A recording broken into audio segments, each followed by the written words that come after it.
এক স্মরণীয় দৌড় প্রতিযোগিতার কথা জানাবো আজ। এই দৌড় প্রতিযোগিতার শিক্ষা আমাদের বাস্তব জীবনে খুব প্রয়োজন। কেনিয়ার হয়ে দৌড়চ্ছিলেন অ্যাবেল মোতাই।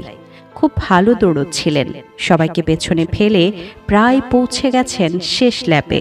তার পেছন পেছনই ধেয়ে আসছেন স্প্যানিশ অ্যাথলেট ইভান ফার্নান্ডেজ। শেষ সীমানার অল্প একটু আগে পৌঁছে বিভ্রান্ত হয়ে পড়লেন অ্যাবেল মোতাই। তিনি ফিনিশিং লাইন বুঝতে না পেরে ভাবলেন তিনি জিতে গেছেন, আর দৌড়ের গতি কমিয়ে দিলেন। তার পেছনে থাকা স্প্যানিশ অ্যাথলেট ইভান আন্দাজ করে ফেললেন অ্যাবেলের কনফিউশনের ব্যাপারটা, আর সাথে সাথেই স্প্যানিশ ভাষায় চিৎকার করে বলতে শুরু করলেন, দৌড় শেষ হয়নি, তুমি দৌড়তে থাকো।